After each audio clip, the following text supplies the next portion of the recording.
फर्जी नाम, झूठे अखबार के विज्ञापन और प्यार के जाल में फंसाकर लूटने वाला महाठग।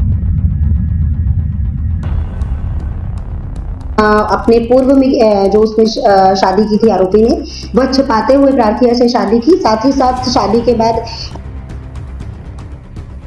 जितना गुनहगार वो आरोपी वीरेंद्र कुमार सोलंकी है, उतना ही गुनहगार वो अखबार भी है जो फर्जी विज्ञापन चलाता है। वर्ष 2021 से 2024 तक लगभग 32 लाख रुपए कैश, ऑनलाइन और गोल्ड लोन के माध्यम से उसे हासिल कर लिया।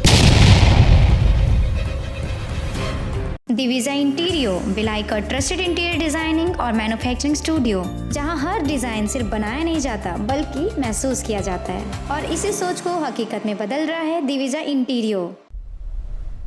फर्जी नाम, झूठे अखबार के विज्ञापन और प्यार के जाल में फंसाकर लूटने वाला महाठग। दुर्ग की एक महिला के साथ भी कुछ ऐसा ही हुआ। उस महिला को पहले शादी का सपना दिखाया, फिर उसके बाद 32 लाख रुपए ठग कर यहाँ से फरार हो गया। नमस्कार, मैं दीपांशु शर्मा, भारतीय मीडिया नेटवर्क देखना शुरू कर चुके हैं।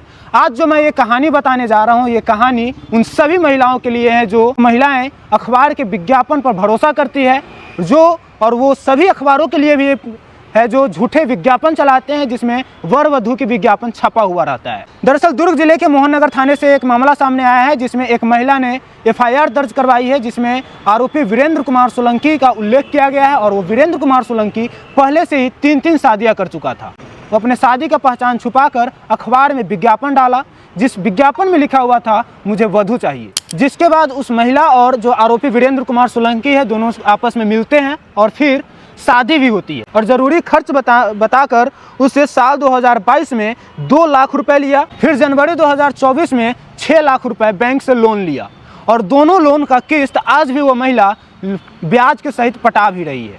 और जो आरोपी है वीरेंद्र कुमार सोलंकी का जो रवैया रहता है, इतना ही तक नहीं रुकता और यहाँ से आगे भी बढ़ता जाता है। शादी के बाद भी जब वीरेंद्र कुमार सोलंकी को जो पैसे की ज़रूरत पड़ती थी तो सोने गिरवी रखवा कर, यानी कि गोल्ड लोन से 1,30,000 रुपये लेता है। और साथ ही साल 2021 से लेकर साल 2024 तक ऑनलाइन पेमेंट की बात की जाए तो 18 लाख रुपए बताई गई है।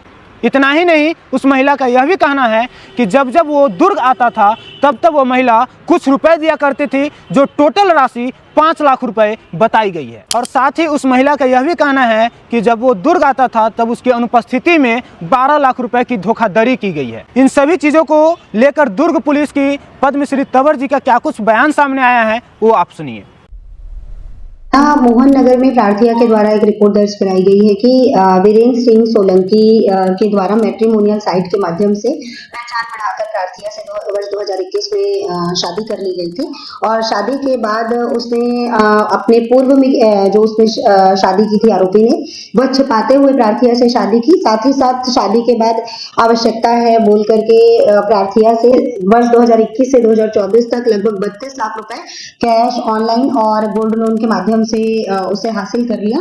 और जब प्रार्थिया को उसके पूर्व में किए गए शादी और धोखाधड़ी के संबंध में पता चला, तब फिर प्रार्थिया ने आकर रिपोर्ट दर्ज कराई है। उक्त प्रकरण में धारा 85 और 318(4) BNS के तहत थाना मोहन नगर में अपराध पंजीबद्ध कर विवेचना में लिया गया था। और आरोपी वीरेंद्र कुमार सोलंकी को, जो कि थाना कच्छ गुजरात का रहने वाला है, उसे गिरफ्तार कर न्यायिक रिमांड पर भेजा गया। आपने बातें सुन ली, लेकिन ये आरोपी जो है ये अपनी पहचान बदलकर गुजरात में रहता था। लेकिन आपने सुना होगा कि कानून के हाथ लंबे होते हैं और कानून से कोई भी आरोपी का बच पाना बहुत ही मुश्किल होता है। और वो आरोपी देश के किसी भी कोने में जाकर छिपा क्यों ना हो, एक न एक दिन कानून के हाथ जरूर ही चढ़ जाता है। और आज भी वही हुआ है। दरअसल वो वीरेंद्र कुमार सोलंकी दुर्ग पुलिस के हाथ चढ़ा है और आज वो सलाखों के पीछे है। ऐसे धोखाधड़ियों के ऊपर और जो पेपर में जो शादी का जो विज्ञापन चलाते हैं उस पर क्या कुछ कार्रवाई होनी चाहिए, क्योंकि इस मामले में जितना गुनहगार वो आरोपी वीरेंद्र कुमार सोलंकी है, उतना ही गुनहगार वो अखबार भी है जो फर्जी विज्ञापन चलाता है और इस तरह के विज्ञापन को समाज के बीच उजागर करता है। फिलहाल इन सभी चीज़ों को लेकर आप क्या कुछ सोचते हैं, आप हमारे कमेंट सेक्शन में कमेंट कर जरूर बताएं और ऐसे ऐसे धोखाधड़ियों से आप सतर्क रहें। धन्यवाद।